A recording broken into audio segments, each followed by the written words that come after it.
우리를 위해서 예수님이 이 땅에 사람의 몸을 입고 오시고 이제 오늘 마지막 예루살렘 성에 입성하시는 바로 종려주의를 기념하는 날입니다.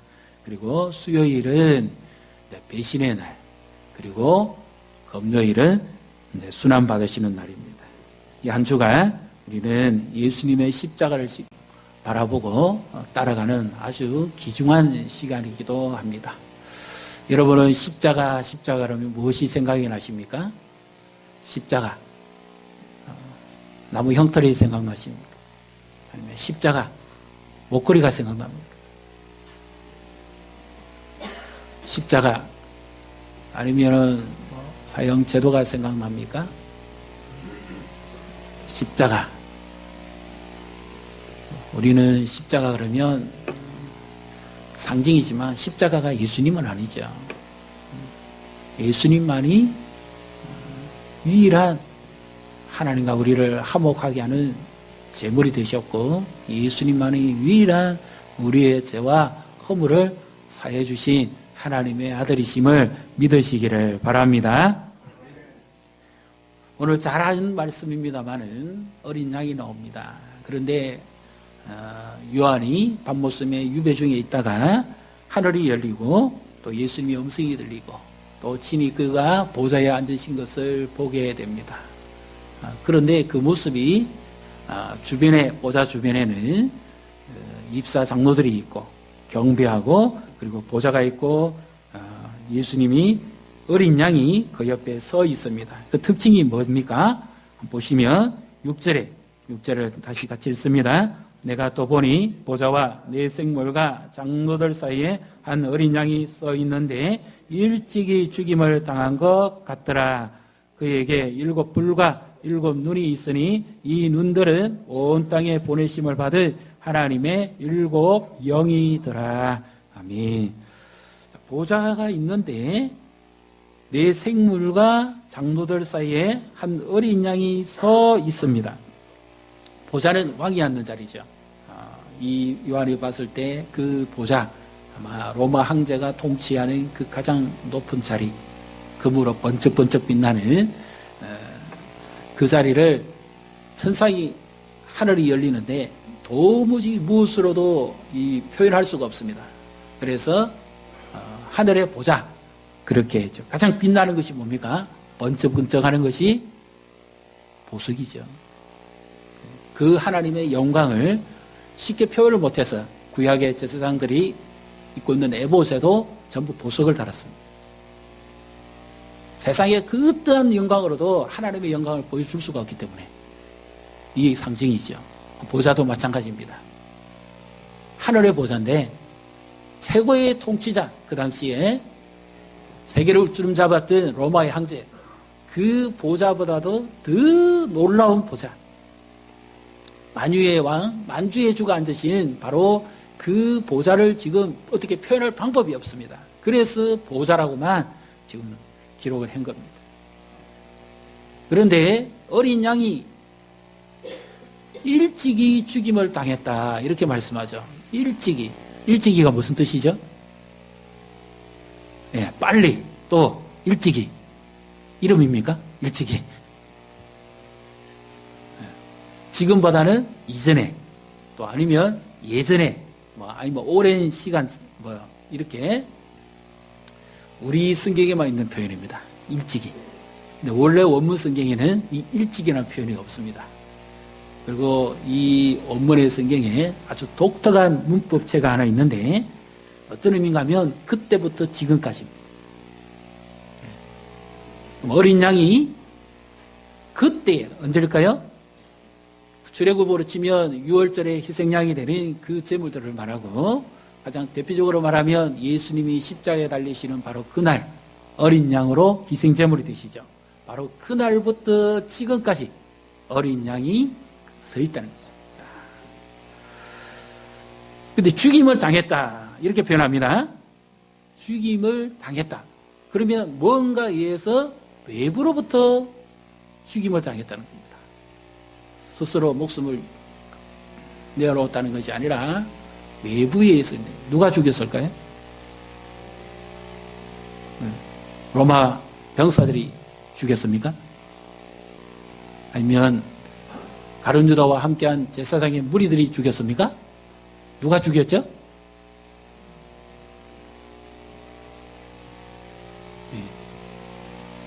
죽임을 당했습니다. 무엇 때문에? 오늘 이 어린 양은 계속해서 거듭거듭 나오면서 죽임을 당한 어린 양으로 말씀을 하고 있지요. 9절에도 보면 일찍이 죽임을 당하사 계속해서 그와 같은 표현이 또 나옵니다. 12절에도 죽임을 당하신 어린 양을, 계속 어린 양의 표현 앞에는 반드시 죽임을 당하신 어린 양이다 하는 표현이 거듭거듭 강조되어져 있습니다. 왜 죽었을까요? 왜 어린 양이 죽었을까요? 무엇 때문에 죽었을까요?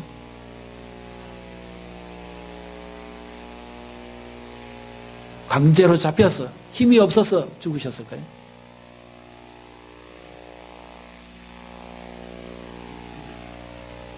자, 누가 죽였을까? 그리고 왜 죽었을까?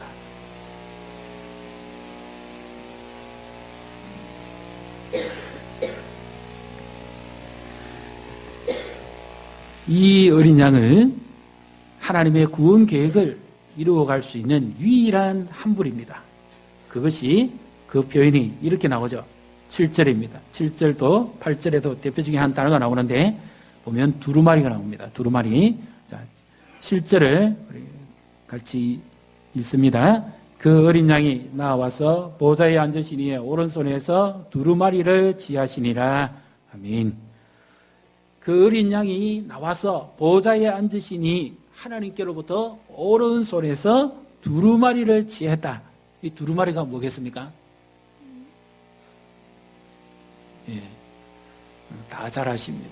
하나님의 구원의 계획이고 또 하나님의 말씀이기도 합니다. 그런데 이것을 아무도 열 수가 없습니다. 그래서 이 요한이 누가 이 봉합된 두루마리를 열어서 보여줄 것인지 펼쳐줄 것인지 울고 기다리고 있습니다. 그때 한 어린 양이 나와서 이 두루마리를 열어 제칩니다. 그러니까 성도들의 기도와 찬양이 울려 퍼지고 24 장로들이 하나님 앞에 경배합니다. 그런 비록 죽임을 당하셨지만 존귀와 찬양과 영광을 받으시기에 합당하신 한 분이시죠. 그러면 이 어린 양, 왜 어린 양으로 나오겠습니까? 희생제물로서 유일하게 요한이 봤을 때 이것이 바로 그것을 말하는구나 하는 것을 금방 깨달아 알 수 있었을 것입니다. 그러면 궁금하지 않습니까? 예수님이 우리를 대신해서 십자가 지시고 죽기까지 하신 하나님의 어린 양이죠. 요한복음 보면 이런 말씀이 나오죠. 세례 요한이 예수님이 지나가신 것을 보고 보라, 세상 죄를 지고 가는 하나님의 어린 양이로다. 세상 죄를 지고 가는 하나님의 어린 양이로다. 원래 의미는 세상 죄를 지고 가는 것이 아니라 세상 죄를 제거하는 하나님의 어린 양이로다.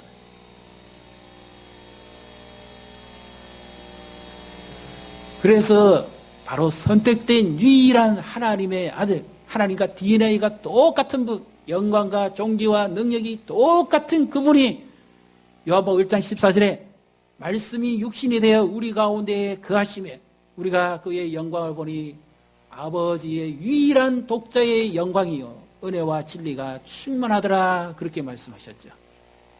그러면 이 어린 양은 누굽니까? 예, 하나님의 아들 예수님입니다. 근데 예수님이 왜 죽으셔야 되죠? 그리고 왜 예수님이 십자가 지시고 부활하시고 성천하셔서 보좌에 앉으셨는데 왜 어린 양으로 보입니까?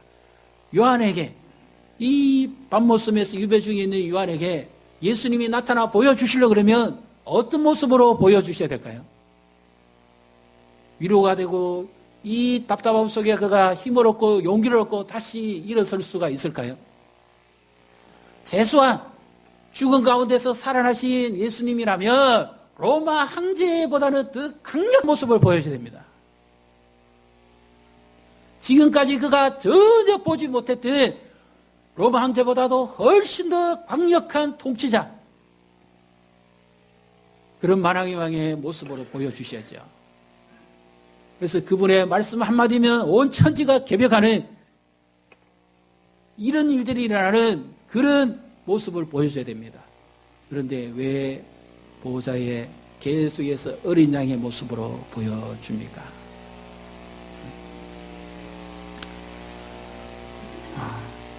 그는 힘이 없어서 죽으신 것도 아니고 그는 잡혀서 억울하게 죽으신 것도 아닙니다. 하나님의 구원 계획을 이루시기 위해서 유일하게 스스로 그는 목숨을 내려놓으셨습니다. 이사야 53장에 그는 우리의 죄와 허물을 대신해서 고난을 받으시고 우리의 징계를 대신 받으시고 우리에게 평화를 주시고 우리 대신 채찍에 맞음으로 우리가 나음을 입었습니다. 믿습니까? 그래서 예수, 그렇다면 이제 앞에 단서가 하나 붙죠. 그 어린 양이 죽으신 이유는 뭡니까? 무엇 때문입니다. 누구 때문입니까? 예, 우리 때문입니다. 우리는 다 양 같아서 그릇 행하여 각기 제 길로, 사망의 길로, 하나님을 떠나서 죽음의 길로, 저주의 길로, 형벌의 길로 갔습니다. 근데 하나님께서는 우리 무리의 죄악을 그에게 담당시켰다고 말씀합니다. 그가 바로 하나님의 아들이시죠. 그렇다면 이 고난 주간에 우리가 어떻게 예수님을 의지하고 따라가야 되겠습니까? 어떻게 믿고 가야 되겠습니까?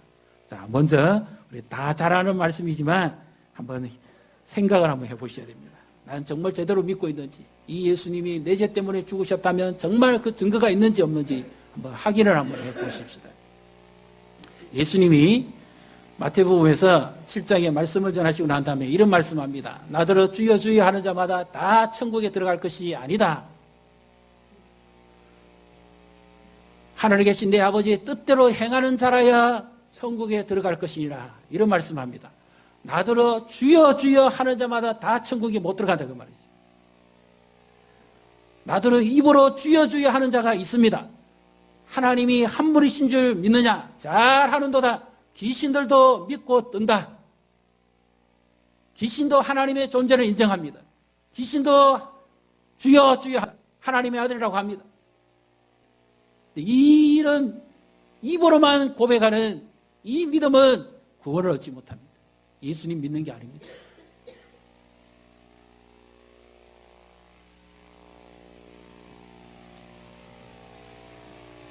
진정한 구원은 로마서 10장 9절 10절 사람이 마음으로 믿어 의에 이르고 입으로 시인하여 구원에 이르느니라. 믿습니까? 입으로 주여 주여 하는 것이 아니라 진정한 믿음은 마음에서부터 이루어지는 겁니다. 너희가 그 은혜를 인하여 믿음으로 말미암아 구원을 받았으니 이것이 너희에게서 난 것이 아니요 하나님의 선물이라. 사람의 행위에서 난 것이 아니니 이는 누구든지 자랑치 못하게 하려 함이라. 진정으로 믿는 자는 어디에서 믿지요? 마음에서 믿습니다. 입으로 믿는 것은 가짜예요. 이사야에도 거듭거듭 말씀 많이 나오죠. 이 백성이 입으로는 나를 가까이 하지만 마음은 내게서 멀도다. 이 말이 무슨 말입니까? 거리를 말할까요? 안 믿는다 그 말입니다.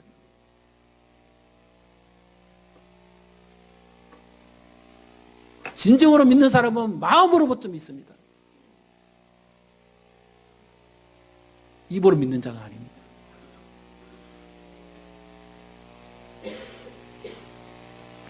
그러면 마음으로 믿는 데는 증거가 있습니다. 어떤 증거가 있습니까? 영생은 곧 하나님과 그의 보내신 자 예수 그리스도를 아는 것이니다 하면 이 말은 안다는 말은 지식적으로 안다는 것이 아닙니다. 믿고 또 믿는다는 의미예요. 분명히 체험적으로 믿고 안다는 겁니다. 요한일서 5장 10절 11절에 보면 하나님을 믿는 자는 증거가 있나니 증거가 없는 자는 하나님을 믿지 아니하므로 거짓말하는 자다. 그렇게 말씀합니다. 그 증거가 뭡니까? 바로 하나님을 믿는 자는 그 안에 하나님의 아들이 생명이 있기 때문에 그것이 마음의 증거가 된다는 사실입니다. 믿습니까? 하나님의 아들이 없는 자는 영생을 갖지 못했다고 합니다. 교회를 아무리 많이 다녀도 하나님의 아들의 생명이 없으면 하나님을 믿는 것이 아닙니다. 귀신이 가지고 있는 믿음점은 입으로만 하는 겁니다.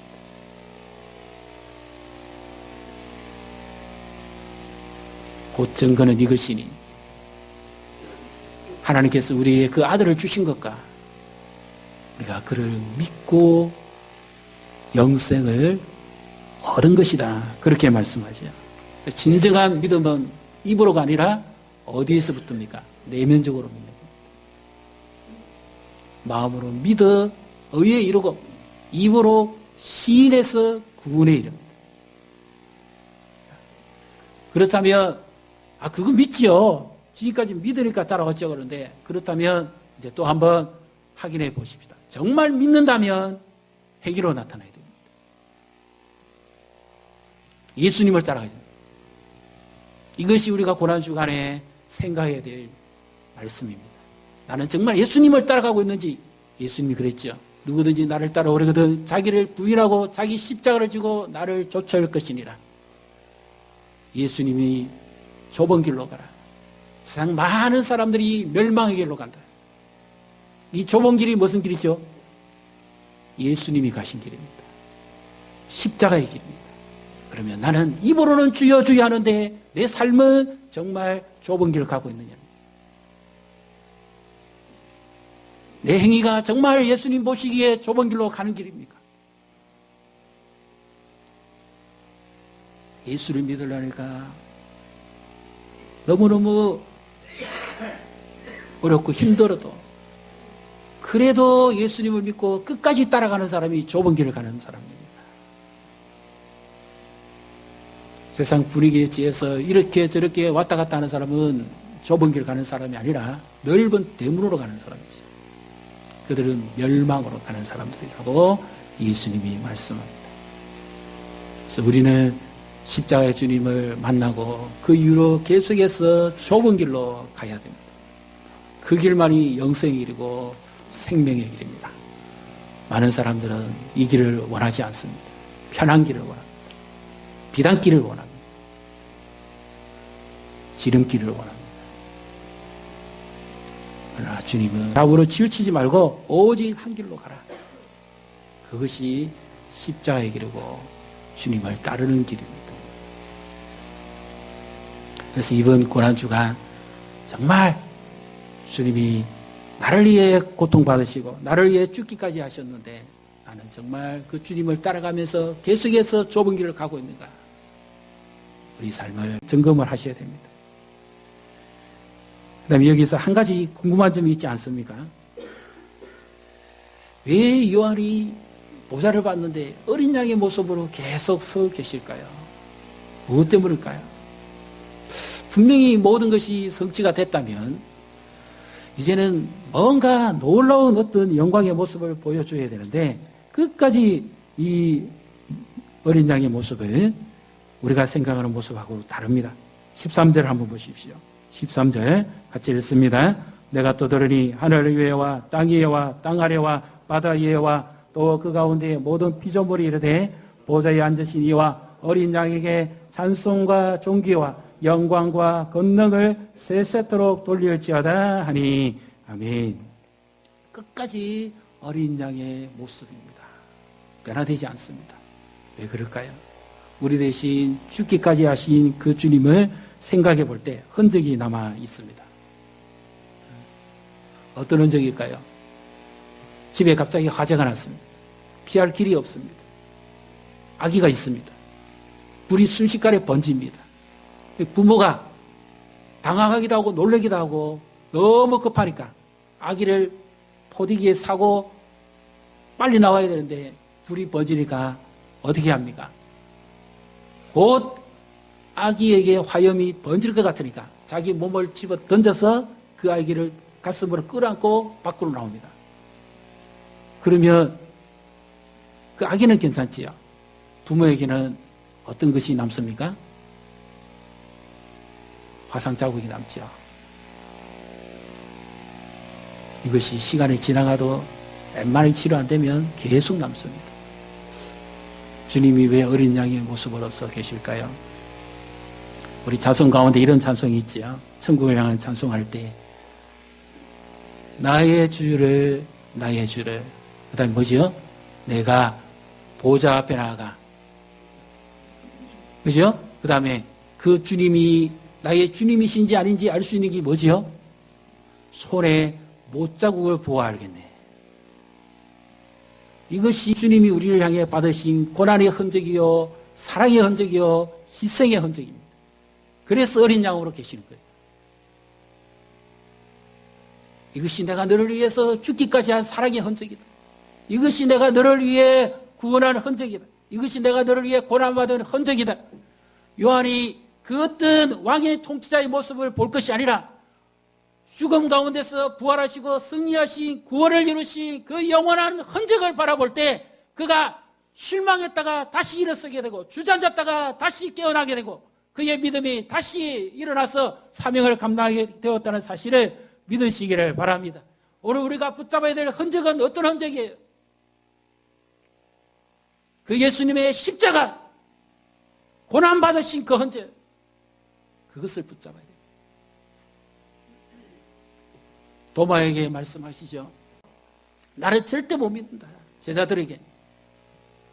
내가 내 손으로 그 손목에 만져보고 내가 내 손가락을 그의 옆구리에 넣어서 창이 찔려서 심장이 터져서 모든 피를 다 쏟았더니 그 증거를, 자국을 만져보기 전에는 나는 못 믿는다 그랬어요. 왜? 죽은 자 어떻게 다시 살아나냐.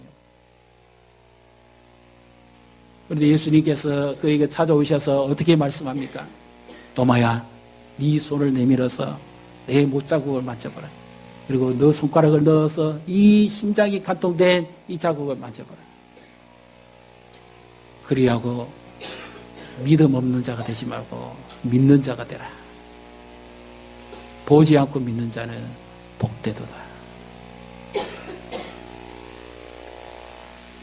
우리가 주님의 이 고난 주간에 무엇을 만져야 될까요?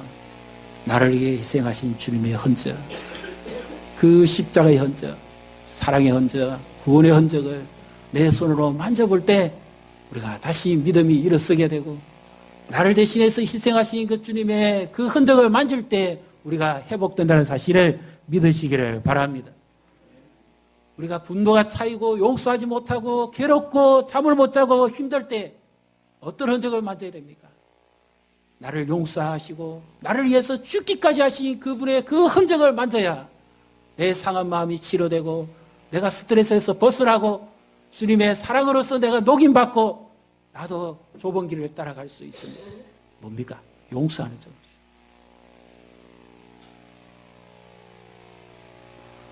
그런데 요즘 보십시오. TV 화면에 나오거나 자칭 그리스도다 주라 하는 사람들의 손목을 한번 보십시오. 그들이 자랑하는 게 뭡니까? 화려한 금시계입니다. 손가락에 박혀있는 화려한 반지입니다. 그런데 그들을 보십시오. 무슨 자국이 있습니까? 깨끗합니다. 나의 주님인지 아닌지 어떻게 구분합니까? 손에 못자국을 봐야 돼요. 그 주님의 그 흔적을 성찬을 대하면서 내 가슴에 새기고 주여 나는 죄인입니다. 나 같은 죄인을 살려주신 주님의 그 은혜를 내 심령에 새깁니다.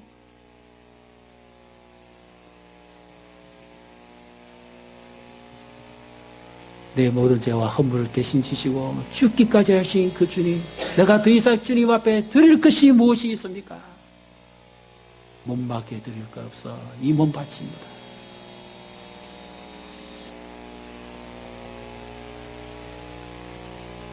사도 바울이 말했던 스티그마입니다.